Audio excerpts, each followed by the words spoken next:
What time is it? It's time for the horror guys. Yay! I'm Brian. I'm Kevin.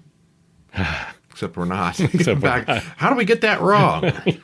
It's the first test, and we failed it. 350 episodes. You'd think I'm- we'd know who we are by now. I'm Kevin. All right, I'm Brian. Yeah. Hey, I know what you did last summer.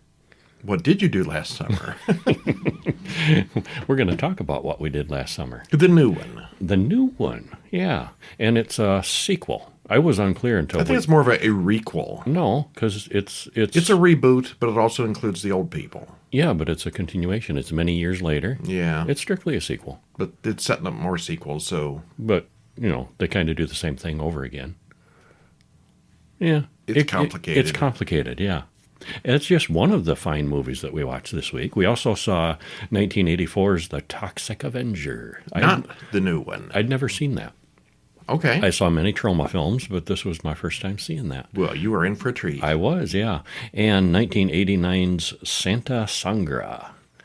And 1994's New Nightmare, a continuation of the Nightmare on Elm Street sagas. Sorta. Yeah, sort of. 2004's Seed of Chucky, another fine addition to the series there. We're almost done with those Chucky movies. Yeah, almost. We And- are done with the Nightmare movies now. Oh, we This are. is the last oh, one. they need to make more. They need to make us more then. No. Yeah. Okay. And just one short film this week, one called Stalker, that was mighty fine. Yeah.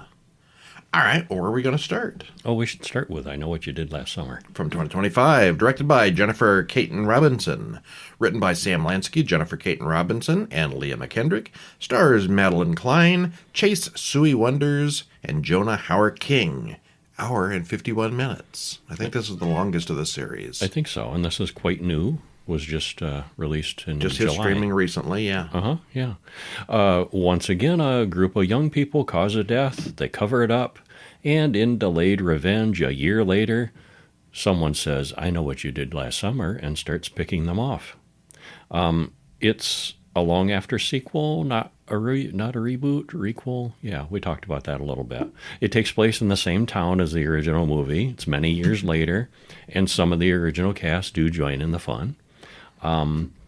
It's pretty well done and entertaining. I think I liked it more than you did. It was okay. Okay. It was fine. And I thought it was slightly more than okay. I think it was the same thing over again, and we didn't need that. Well, they could have had a little more originality. Yeah. Yeah, they do some, but it's mostly a rehash. And the inciting accident in the beginning. Is less clear of why they needed to cover it up. In the first movie, they were driving drunk, sort of, hit somebody with their car, threw their body off the bridge, weighed it down in the river, and basically wasn't murdered the dead guy yet. when he wasn't dead. Yeah. This one here, it really is just a stupid accident. Yeah. Which they cover up. And They do lie- cover lie it about. up, yeah. Yeah. Yeah. Well, Ava arrives home and tries on a bunch of outfits. She's going to Danica's engagement party tonight. Danica wants her to hook up with Milo tonight after the party. Teddy and Milo have the same conversation from the far. They want to hook up too. Oh, yeah. Everyone toasts Danica and Teddy. Will Milo and Ava be the next ones to get married? That night is the 4th of July, and all four drive out and look at Stevie, who didn't go off to college like they all did. She's like the black sheep of the town. They invite her along to watch the fireworks. Well, Teddy gets high, and he stands out in the middle of the road, which causes an accident. The truck that swerves from hitting him teeters on the edge of a cliff, and they all try to hold it on there on the edge. They fail, and it goes over the edge far down into the waves below. The man inside the truck grabs Teddy's jacket before falling. That goes absolutely nowhere. Teddy says he called the police, but now they all need to leave the scene. They all swear each other to secrecy. And it's off screen, but Teddy's father is like the town mayor, and he covers it all over. 1 year later, Ava has become a lesbian. That kind of came out of nowhere because she was getting ready to marry Milo before. Had a change of heart. She ends up asking Tyler back to her hometown, and she makes an impression on Milo. It's time for Danica's new bridal shower, and everyone shows up. As she opens up her gifts, she gets a note. What does it say? I know what you did last summer. Danica has broken up with Teddy, so she thinks he sent the note. Everybody there denies sending the note. Yeah, she's with Wyatt now. And what if someone saw what happened, she wonders. Uh-oh. Well, they all go to visit Teddy, who's a full-blown alcoholic now, and he insists that he had nothing to do with the note. That night, Danica takes a bath with headphones on. You can't hear anything. And in the kitchen, someone harpoons Wyatt. It's a fisherman in full-cover rain gear with a hidden face and a big hook. Danica finds Milo in a posed situation, and it's clear that it was murder. Yeah, she doesn't see him at that point. She didn't see anything until after it's done. We did, though. Well, like I said earlier, the accident in the beginning seems to be a genuine accident. They all kind of overreacted by trying to cover it up. They'd have just kept their, gone along with it. It would have been fine. It seems like it, yeah. Yeah. Yes, Teddy was playing stupid games in the road, but he was actually coming out of the road when the truck crashed, so it wasn't even his fault. Mm-hmm. But at the very least, they could have omitted the part where Teddy was in the road. The rest of the story would have been unchanged. It's not like they did anything directly hurt the man, unlike in the original film. Right, yeah. It's very much like the original film, beat for beat almost, with nearly the same opening act. We have various characters that we suspect are the killer, but mostly they all die off one by one. I know, it's this guy. No, yes, he did. No, he is it must no longer be this a other suspect. guy, and he's dead. Yeah. They're clearly laying the groundwork for another sequel as well. It's nothing new, but it's well done and pretty entertaining. Yeah, I had questions afterwards that we can't really talk about without spoilers. Yeah. At least one points character weren't dies explained. for no particular reason. We couldn't figure out why they were killed. Yeah. Yeah. Yeah, and I can't say that because that's a spoiler too. Yeah, we're not going to spoil it. Yeah. But faults aside, all in all, I was more entertained than the previous movies. And I think the first one was good. I would actually the others not so put much. this as the favorite of the series for me. I think if I had not seen any of them, I would like this probably more. I think it's very derivative. It's probably better than the originals.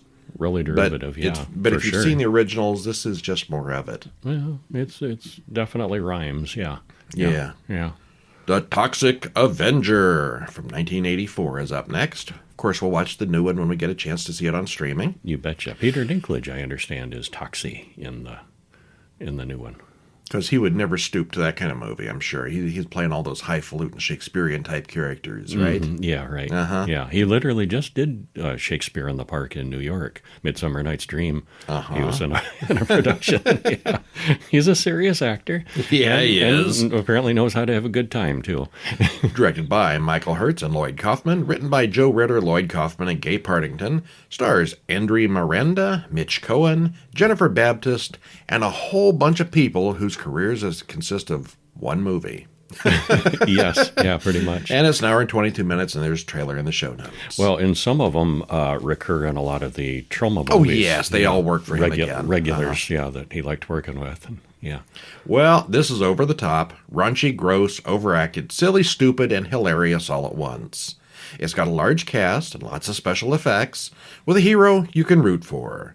We both thought it was very entertaining. Yeah, I thought it was a hoot. I laughed a lot. It is low-budget, stupid crap, but it is excellent low-budget, stupid crap. Yes, it is. Yeah. All right, how's it start out? Well, we hear a voiceover about pollution and technological advances. Millions of gallons of radioactive waste is disposed of in Tromaville. Which, if you look at Tromaville, it's got the Twin Towers. Looks an awful lot like New York City in the edges 80s. of New York, yeah. Well, we hear about a man named Melvin, whose entire life was changed by toxic waste. I don't know. If your name's Melvin, toxic waste can only be an improvement. I don't know, yeah. Well, we cut to the gym where all the sexy people are, more or less.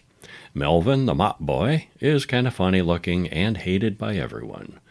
Bozo and Julie, yes, there's a character named Bozo, they have anger issues, and they just can't deal with Melvin. They can't stand him. Slug and Wanda talk about running people over with their car. They are vehicular serial killers. You will never again find a movie with the villains named Bozo and Slug.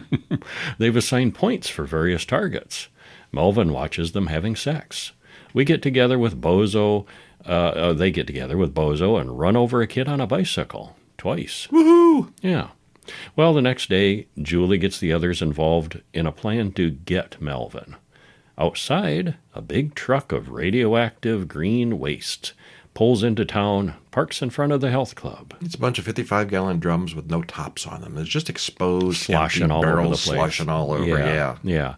Well, Julie talks Melvin into putting on a pink tutu and lures him into a huge crowd of laughing spectators.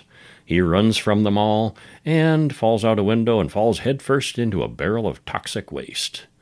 Well, Melvin immediately starts getting mutaty and bursts into flame as he runs away. He runs down the middle of the street all the way home. And in the bath, it gets really bad. He gets all bumpy and swollen and muscular and swells up. He changes completely. I bet I know what he's going to look like when he's done. The Toxic Avenger. Yeah. Well, half-naked women, horrible acting, crazy script, and over-the-top gore. This is the one that put Trauma on the map. Wasn't their first film, but it's the big one. Mm-hmm. On the other hand, it doesn't actually look like it was an especially low-budget film. The weirdness is all intentional. It's got good sets. It's got a huge cast.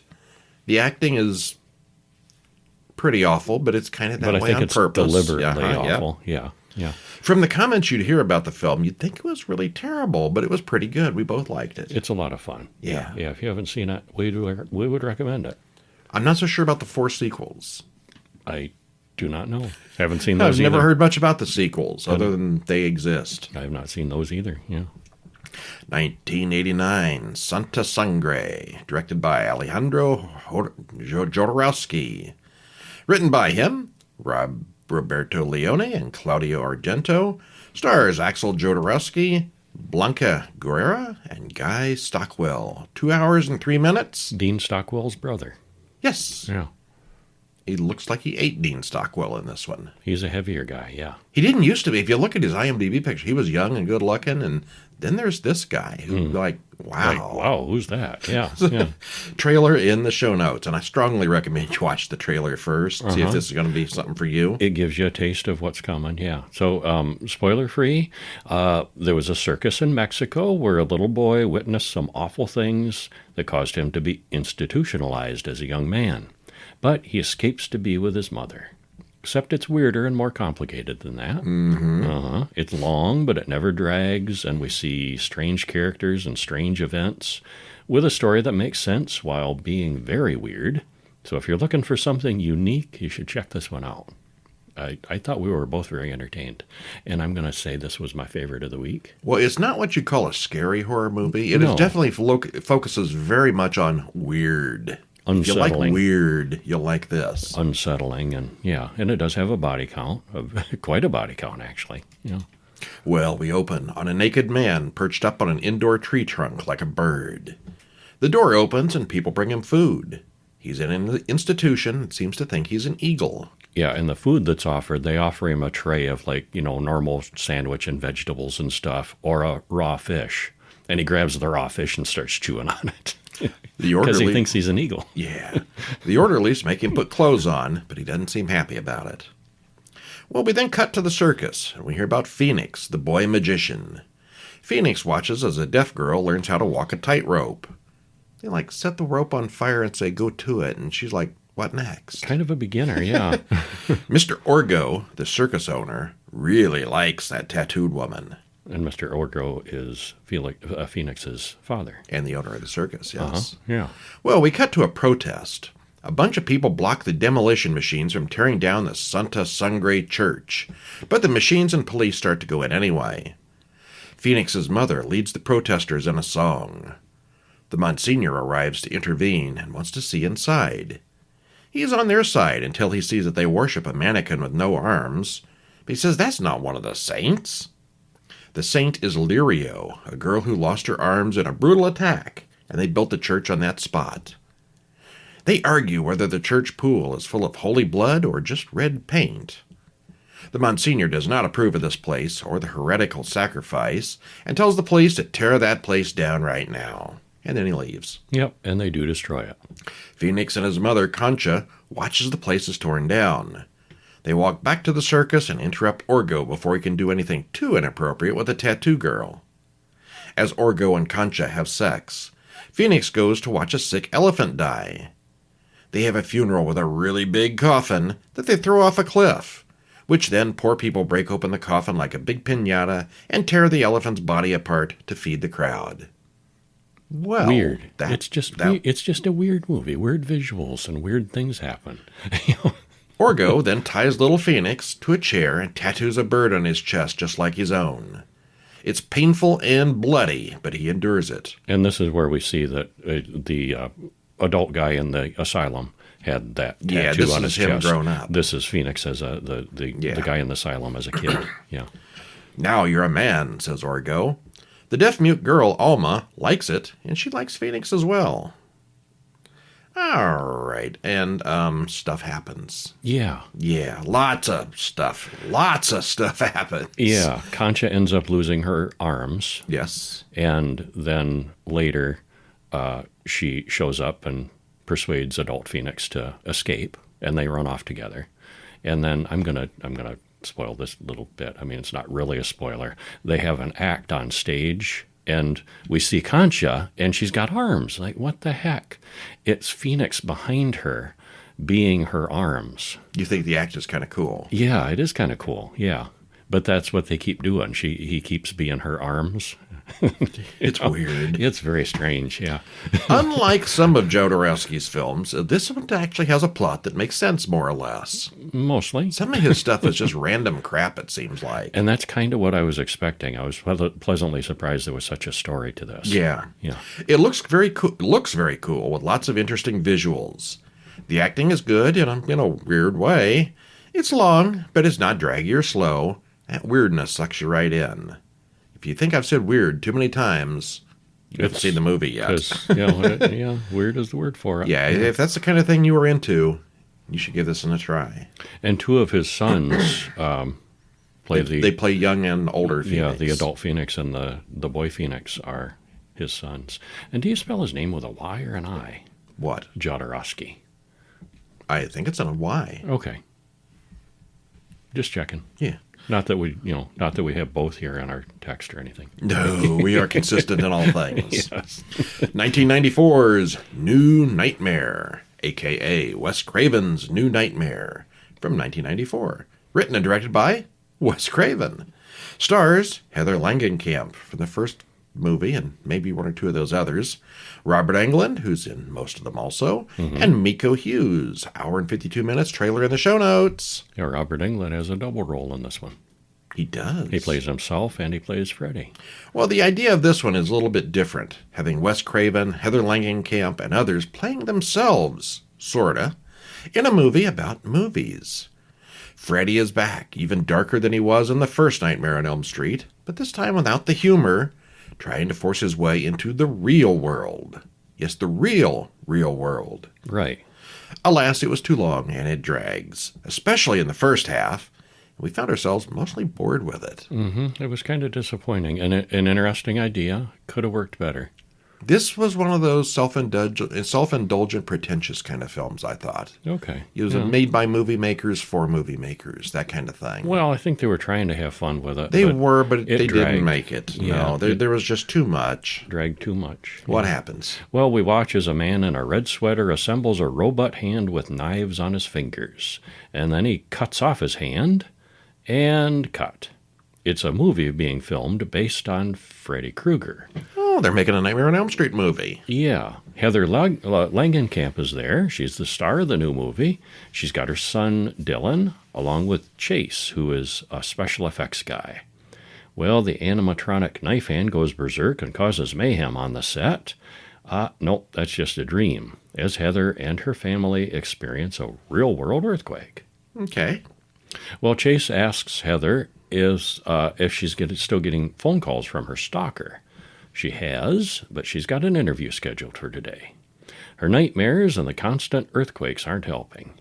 Julie, the babysitter, arrives, and Heather gets a call from her stalker again. He's got kind of a familiar voice. Yeah, he sounds a little bit like Freddy. Huh. Well, on the way to the interview, the limo driver recognizes Heather. He's seen the movies. It's been 10 years since the first film, and then there were 5 sequels. Which is accurate. Yeah. The interviewer brings out Robert Englund in full costume. Was he in full makeup at that point? At that point, yes. Yeah, okay. But it's He's got two versions of Freddy makeup in this, too. Well, there's the movie Yeah. character, and then there's the character, and then the actor real thing. character. Yeah. Well, this makes Heather really uncomfortable. Later, we see him out of costume, and he's just a normal guy. Yeah, he's dressed up like Freddy on stage, and she's very uncomfortable and almost afraid of him. And then later they walk out together to their car looking like normal people, and he's very nice. Yeah, he's just the nicest guy. Yeah. Well, she gets a call from New Line, who wants to talk about a new deal. Bob Shea wants The head to make... of the studio. Oh, yeah, the real guy, yeah. Wants to make the definitive nightmare, since the fans want more. Wes Craven, he's in this too, is having nightmares, which led to a new script, almost like it's coming to him from somewhere. Yeah. And they've already got Chase, the effects guy, Heather's guy, working on a new glove prototype. She dreamed about that. Yeah. She asks him if weird things have been happening, and he is kind of strangely upset by the question. We should stop there. Yeah. So it's the real world. It's about making movies. It's about making Freddy movies, nightmare movies. Except Freddy becomes a little too real. Except he might be real. Yeah. Well, it is just full of cameos from real Hollywood and New Line people, mostly playing themselves. It may be the most meta Hollywood horror movie ever. Mm-hmm. It's an interesting concept that the old movies were holding back the real evil. Yeah, so Freddy didn't come to the real world because of those old movies. Miko Hughes, as the little kid Dylan, really stands out in this one. He's the same child from the original Pet Sematary movie, which I looked to make a link to our show notes, and we have never watched the original Pet Sematary. Not officially? Not officially. We really should. Yeah. It's good. I've seen it too many times to do it again. And Miko Hughes as a child actor. He's very good. Yeah, he was. And he's only gotten creepier here. Uh-huh. The others play their parts, some of them as themselves. They're all right. This time around, they've dropped all of Freddy's humor and made him much more like he was in the original film. He Maybe didn't get even worse. goofy with the one-liners until the second film. Mm-hmm. But the problem is, it's too long, it's too drawn out. It's an hour and 10 minutes before we actually see Freddy, and even then the battle doesn't go on for very long. No, I think it's the worst of the series. That's what I said, too. Yeah, it's my least favorite of the Well, of the except for nightmare the remake with the other guy, Jackie Earl Haley. No, I liked this even less than that. Oh. Yeah. Whoa, you're going on a list for that one. Uh-huh, I might. Yeah. Okay. Oh, what do you think about Chucky movies? I like them, and I think they should keep making more. We saw one that I liked. 2004, Seed of Chucky. Written and directed by Don Mancini, stars Jennifer Tilly, Brad Dourif, and John Waters. Hour and 27 minutes. Trailer in the usual place. I haven't disliked any of the Chucky movies. Some I like a little better than others. This was... I think the one with the This was up military there. academy, they threw together in a hurry, and it wasn't very good. I believe that was the second one. That one wasn't as good. Yeah. It was weak. It was not terrible. Mm-hmm. But, yeah, they are very consistent. This one is strong and funny. Spoiler-free. Chucky and... Oh, go ahead. Chucky and Tiffany are back in action with their gender-confused child, Glenn and Glenda, fully embracing humor and silliness in Hollywood, with Jennifer Tilly playing herself as well as Tiffany. If you've enjoyed the other Chucky movies where they stray from horror to humor, you'll probably enjoy this one as well. We certainly did. There was a... The first one was straight-on horror movies. Oh, yeah. The second one was pretty much the same. After that, they started getting into the silliness. And this one fully embraces the silliness. Yeah, this is full-on comedy here. Yeah, it does, yeah. Glenda, their child, really is confused, and so are they. And they're both like, and Tiffany's like, well, you're a girl, and Chucky's like, no, you're a boy, aren't you? And like, even they don't know. It's a for non-anatomically correct doll. sure. and Glenda looks gender neutral. And, yeah, so that's a running joke throughout. Yes. And that pays off at the end, too. It does. Yeah. Well, what happens? Well, after one of the most ridiculous title sequences ever, a little girl opens a present. It's a really ugly doll that quickly gets shoved into a toy box and forgotten. But later that night, the doll climbs out of the box and grabs a knife. Mayhem ensues. The doll stabs the father and stabs the mother, psycho-like in the shower. And as the doll looks into the mirror, we see that it's not Chucky. What? Yeah.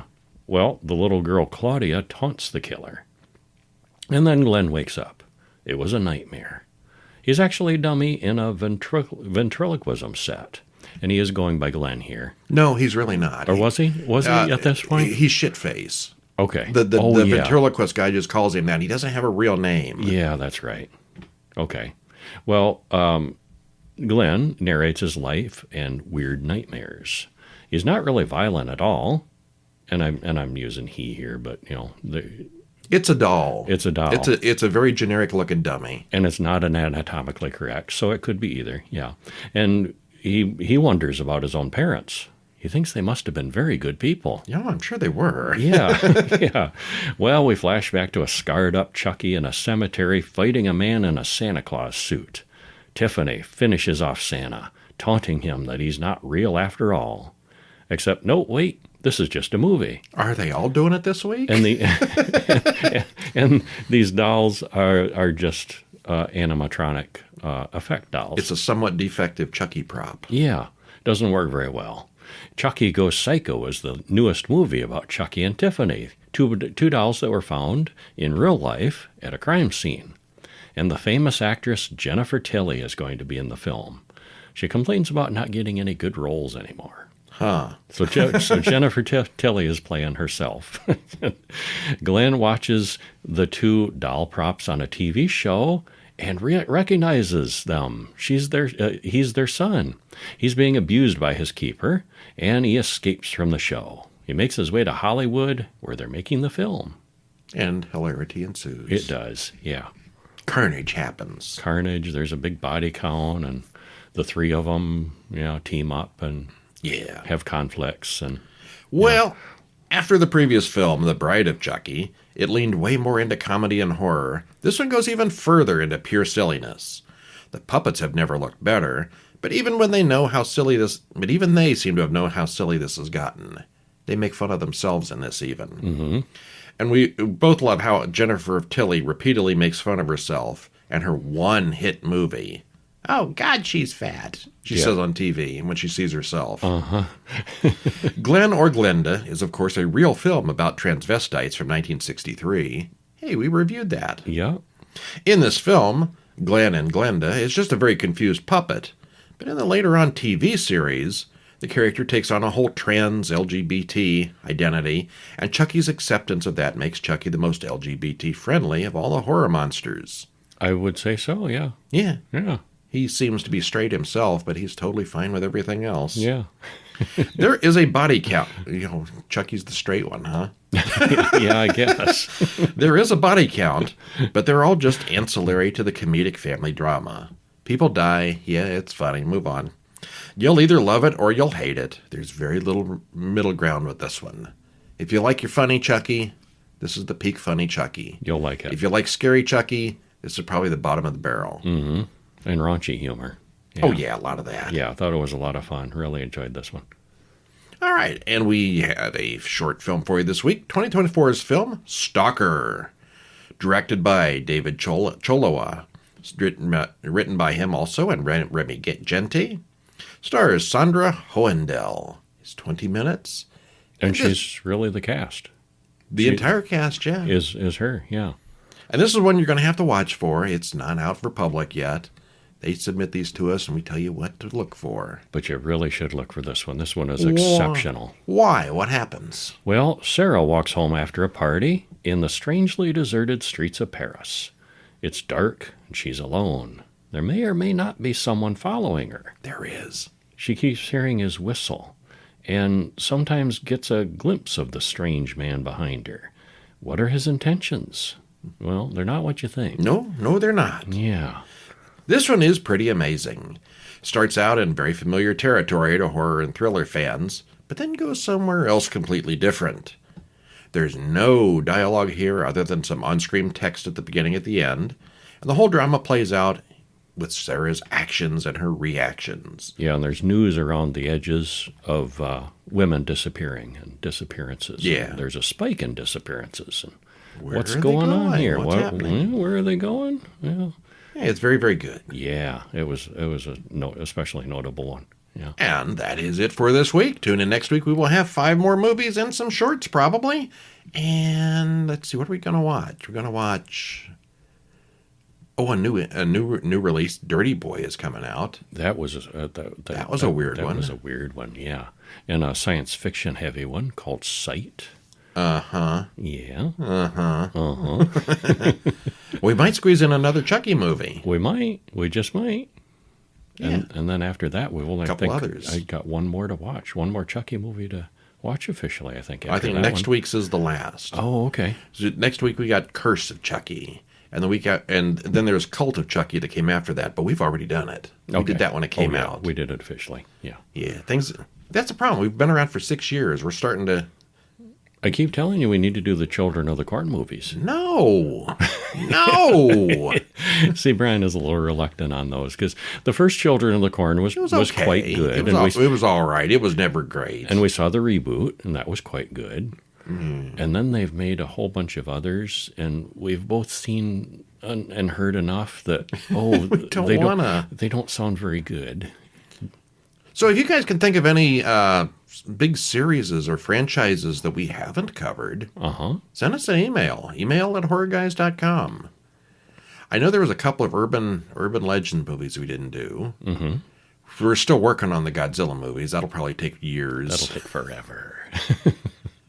Children of the Corn is a series that we have not finished and don't really want to.